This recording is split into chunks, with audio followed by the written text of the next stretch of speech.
Buen día, mi nombre es María Eugenia Mora Manrique, soy estudiante de psicología y el tema del cual estaré conversando hoy será el de los modelos psicoterapéuticos.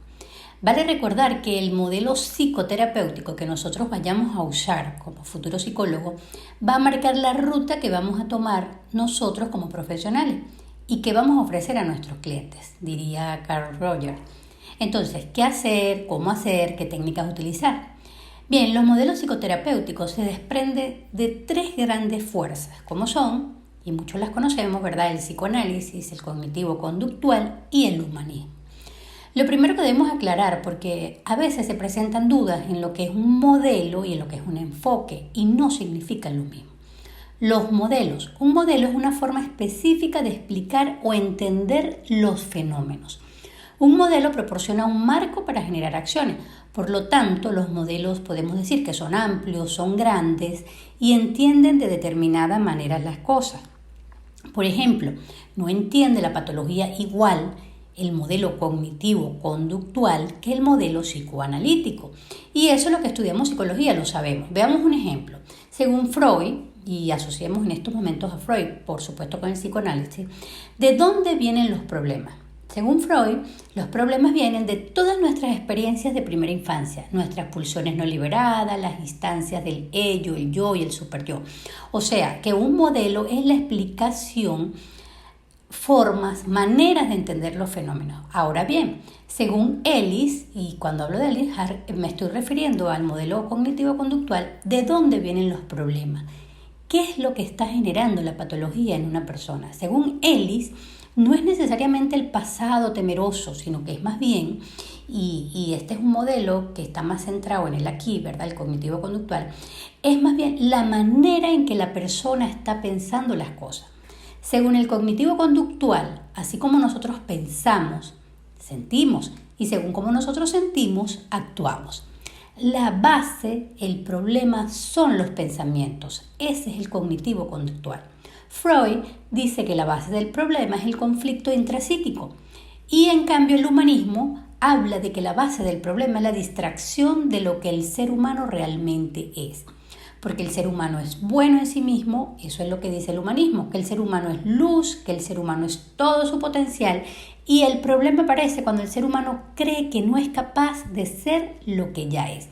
Como vemos, es bien filosófico el humanismo. Entonces observamos cómo cada uno tiene la manera de entender un fenómeno, de entender los trastornos. Bien, eso es un modelo. Ahora, ¿qué es un enfoque?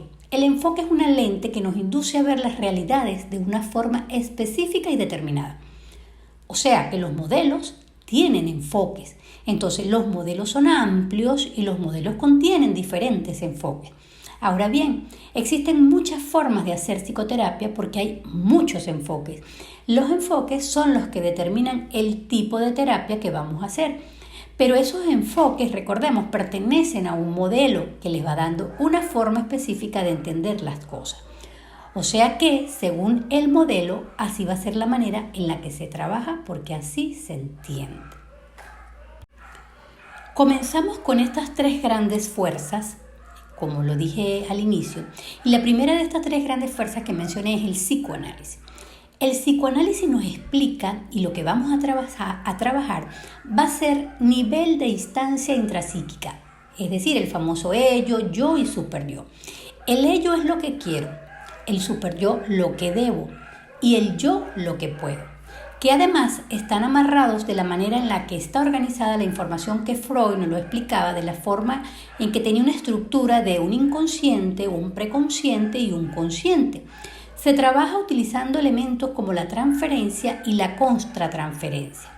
La catarsis, que es la cura a través de la palabra, recordemos que todos los procesos psicoterapéuticos conllevan que el paciente hable, todos, absolutamente todos. ¿Qué hacer con el paciente con lo que habla? Es lo que va a cambiar con cada una de las terapias. Entonces, ¿qué hacemos en el psicoanálisis? Buscamos conciliar el conflicto que hay entre el ello, el superyo y el yo. Está el ello que está buscando constantemente el placer, que está buscando a toda costa satisfacer la libido, está buscando a toda costa que las pulsiones sean satisfechas sin importar nada, ni a qué precio ni a qué costo. Yo simplemente quiero sentir el placer de satisfacer una pulsión, un deseo, pero no tiene límite. ¿Quién pone los límites? Los límites los coloca el super yo, que es una introyección de cómo nosotros vimos a nuestros progenitores o a nuestros cuidadores primarios o a las figuras objetales. Y luego está la parte consciente, que es la parte de la mente donde están todas nuestras funciones cognitivas, que es el yo, que nos permite mediar entre el ello y el super yo. Y hay siempre un eterno conflicto porque ambos siempre quieren ganar. Entonces, ¿qué vamos a hacer? Vamos a enseñarle al paciente a fortalecer su yo para que le dé gusto al ello sin dejar a un lado al super yo. Y para que eso pueda suceder, vamos a tener que entrar al inconsciente. ¿Y cómo? Con ciertas técnicas que son del psicoanálisis que nos van a permitir desbloquear los mecanismos de defensa de las personas para que nosotros entremos y ella se dé cuenta de alguno de los deseos más profundos que le dan mucha vergüenza y mucha angustia que jamás ha expresado. Y cuando lo saca al preconsciente, lo podemos jalar al consciente y cuando lo tiene consciente lo puede controlar. Ese es uno de los principios. No podemos controlar algo que no conocemos y del ello no tenemos idea. El psicoanálisis tiene la facultad de atravesar y llegar a lo más profundo. En el modelo psicoanalítico se interpretan elementos que no son visibles.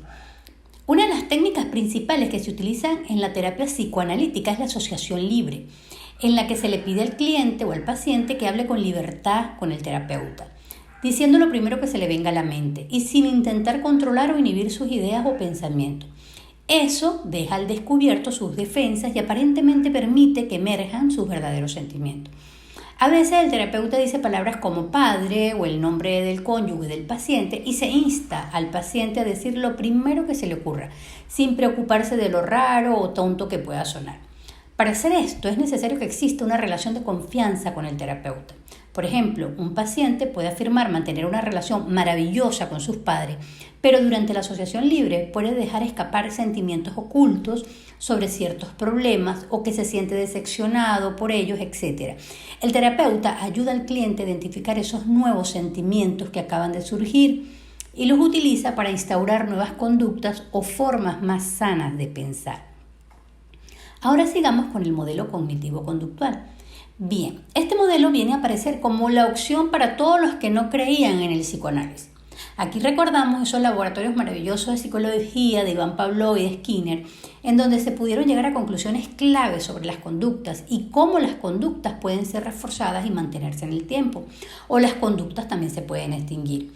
Y eso va cambiando en cómo la persona se comporta. Entonces, parte de la terapia cognitivo-conductual es que nos damos cuenta cuáles conductas no me están haciendo bien y extinguirlas y reforzar conductas que sí me están haciendo bien. Y bueno, luego aparece Skinner e integra todo esto un concepto más que es lo del castigo. Y ahí podemos recordar la ratica que si pinchaban con un botoncito que no era, se electrocutaba. Entonces, ¿qué pasa? Que el castigo va corrigiendo. Bueno, hasta cierto punto. Y ahora en lo cognitivo podemos nombrar como sus representantes a Ellis y a Aaron Beck. Bien, entonces, ¿qué se usa en este modelo? Vale recordar primero que bajo este modelo ya cambia cómo vamos a estar frente al paciente. Ya no se está de espalda ante él como en el psicoanálisis. Recordemos que en el psicoanálisis se usa el famoso diván y el psicoterapeuta se coloca de espaldas al paciente. Bien, bajo el modelo cognitivo-conductual ya estamos de frente, uno frente a otro. ¿Qué técnicas usamos o cómo lo hacemos? La famosa desensibilización sistemática pertenece a este modelo. Esta es la que se utiliza en las fobias. O sea, el poder hacer que la persona se acerque a eso que más teme poco a poco. También tenemos el ABC, que es el famoso mecanismo del tren, donde A es el evento activador, el evento activador es A, C es la conducta y B son los pensamientos que están generando esa conducta. También está la técnica de relajación y respiración, porque es muy importante aprender esa conducta de respiración adecuada para manejar la ansiedad y para regular las emociones. La técnica flecha ascendente son técnicas cognitivas donde la persona va hablando de determinada creencia, de determinados pensamientos y entonces vamos cuestionándola para llegar al fondo de por qué cree eso, quién se le enseñó, dónde, cuándo y cómo. Y la técnica del modelado, durante las sesiones se modela conductas. Esto es un aprendizaje de cómo hacer las cosas de determinada manera. Luego tenemos la tercera gran fuerza que es la existencia humanista. Dentro de este modelo encontramos a Maslow con su pirámide de las necesidades, a Carl Rogers con su terapia centrada en el cliente y a Viktor Frankl con la logoterapia, por nombrar algunos. Bien, aquí la forma de ver el problema o de entender al ser humano que tiene el modelo humanista es muy positiva, tal vez la más romántica de todas. Entonces, en la existencia humanista, el cliente que va llegando por un tema de, por ejemplo, que expresa que no puede ser feliz, entonces con este modelo a la persona se le explica que ya es feliz en sí misma, solo que no se ha dado cuenta. Entonces, hay que lograr reestructurar esos valores para que se dé cuenta de lo feliz que es. Esta terapia te va a permitir alcanzar tu potencial. Y aquí voy a expresar una frase bien linda. Las circunstancias externas, dice Viktor Frankl, pueden despojarnos de todo, menos de una cosa, la libertad de elegir cómo responder a esa circunstancia. Ahora bien, ¿cómo actuamos como psicólogos desde el humanismo? Aquí somos más cercanos al paciente. Y entonces, ¿qué tiene el humanismo? Entre los supuestos fundamentales en que se basa la psicología humanista se incluyen, por ejemplo, primero, experimentar es clave. Pensar, sentir, percibir, palpar, recordar. Segundo, las personas deben reconocer que tienen libre elección y responsabilizarse de su crecimiento personal. Tercero, la realización personal, es decir, la necesidad de alcanzar nuestro máximo potencial es algo a lo que aspiramos todos. Cuarto, las personas son inherentemente buenas y progresarán si cuentan con las condiciones adecuadas, especialmente durante su infancia. Existen varias escuelas de la terapia humanista. Tenemos, por ejemplo, una de las más usadas, la terapia Gestalt. Uno de sus desarrolladores fue Paul Goldman en los años 40 y 50. Esta terapia se centra en la experiencia de la persona en su conjunto, es decir, sus pensamientos, sentimientos y acciones, pero en el aquí y en el ahora. Para finalizar, vale recordar que un psicólogo debe ser un científico practicante, o sea, un profesional que con independencia del área de especialidad a la que se dedique, sustenta toda su actividad profesional en el conocimiento científico propio de la disciplina y utiliza los mismos métodos y modos de pensamiento que emplean los científicos para abordar los problemas que le competen. Y aquí caemos en el tópico de la psicología basada en la evidencia. La psicología basada en la evidencia es un término que hace referencia a los tratamientos y técnicas psicológicas que han demostrado científicamente su eficacia. Surgió dentro del movimiento de prácticas basadas en la evidencia, un enfoque clínico interdisciplinario que fue introducido en el ámbito médico en el año 89 para los pacientes del mejor tratamiento posible dentro del marco del conocimiento científico actual. En la actualidad es posible encontrar procedimientos basados en la evidencia en otros campos como la odontología, la enfermería o la educación. Cuando se habla de la psicología basada en la evidencia y su importancia, es vital que se aborde de diversas maneras, principalmente las que son concisas y dirigidas a los fines que persigue. Sin embargo, posee un objetivo en común, que es tener la mejor y mayor información en cuanto al formato de pruebas, es decir, me refiero a las evidencias, que garanticen una forma específica para intervenir en la salud mental y psicológica.